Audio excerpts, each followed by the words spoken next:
Chancellor of the Exchequer has performed a veritable merry-go-round of U-turns. It now appears that the British Broadcasting Clowns is indeed a viable and essential news service. And as such, he's put us back on furlough. And so, as the nation binge-watches Donald Trump going into meltdown, we will bring you 80% of all news stories. But not everyone has felt the warm embrace of Rishi Sunak. Our own Contact Tracy, who only joined us recently, has been struggling with the governmental diktats.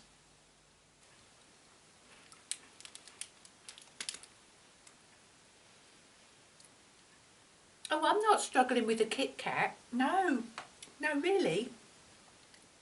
No, you don't want to go worrying about me not getting any support. No. I'm just going to put it out there and trust in the universe. All credit.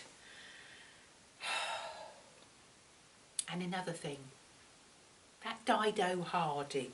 Dido, I ask you. Her name's Diana. She says that Britain's test and trace system is bigger than Asda. Well, a supermarket's not that big, is it? The car park's probably bigger than the supermarket. And anyway, what's she talking about Asda for? She used to work for Sainsbury's, didn't she? I'm sorry, we're going to have to break away from Tracy there while we do some fact-checking on the size of Asda car parks. Meanwhile, Operation Moonshot. Remember what that one was about? We sent the BBC's space travel correspondent Flora Doomsday to ask the important questions for us. Flora. I hate Boris Johnson. I hate Matt Hancock. I hate Operation Moonshot. Oh my God! Is it too late to jump off? I want someone!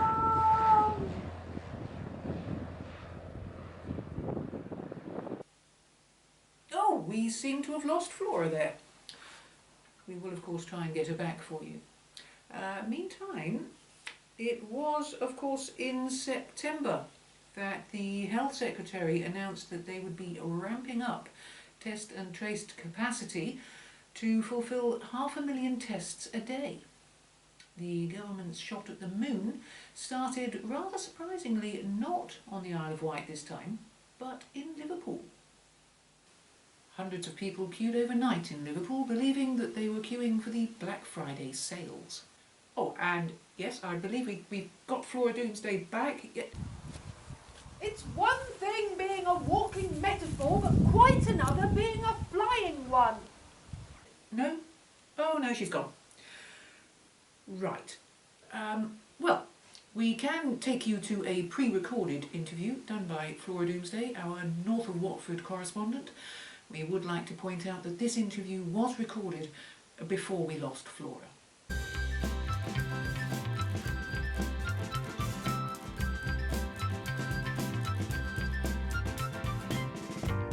Are you testing?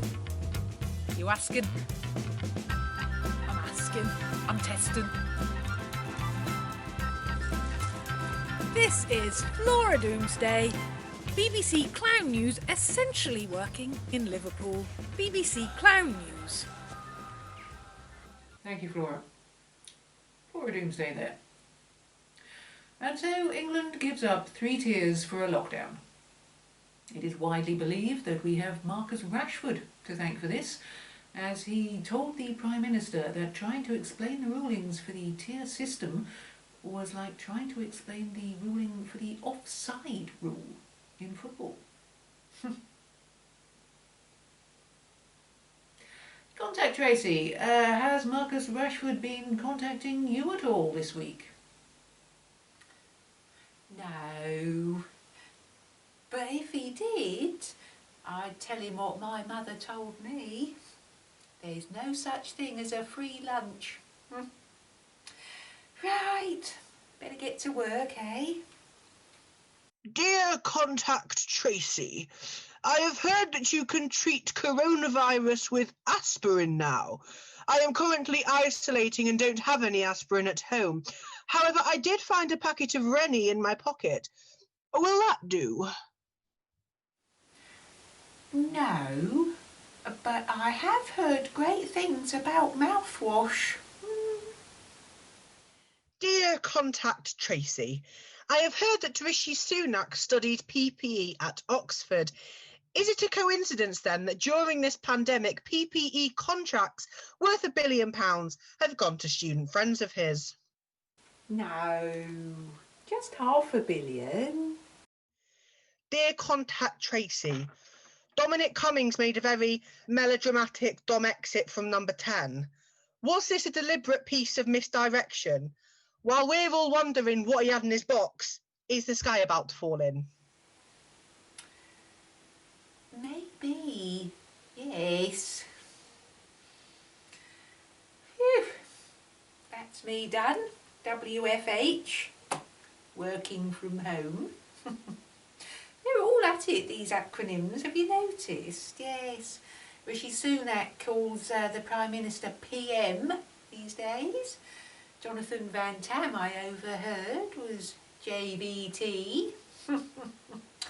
Oh, I wouldn't wonder if they call me CT soon. I wonder what that stands for.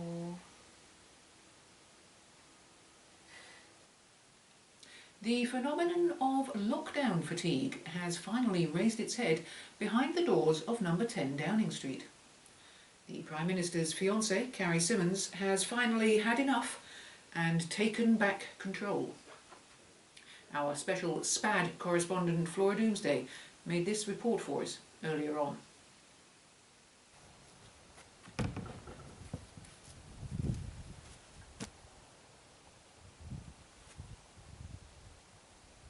Oh, spad. I thought you said spade. Yes.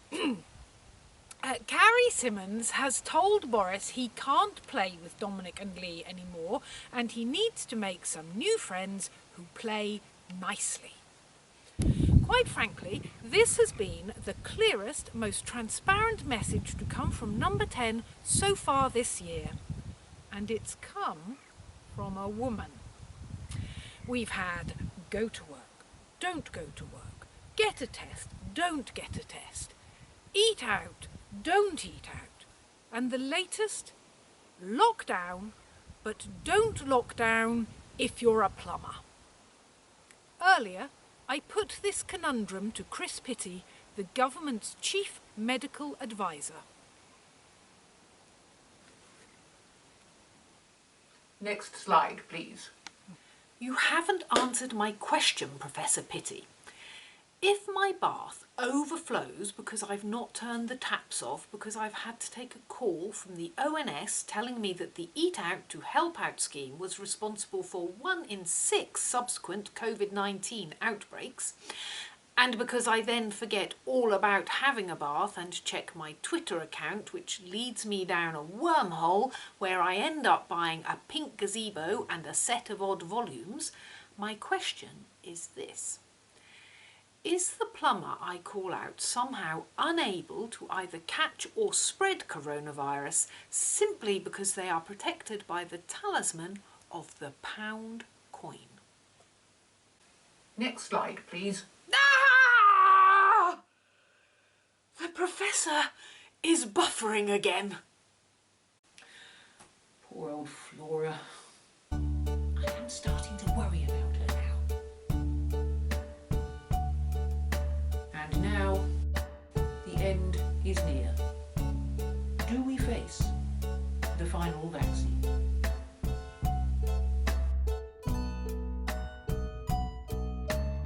My friends were in a tear. I'll state my case. Lockdown is easier. My career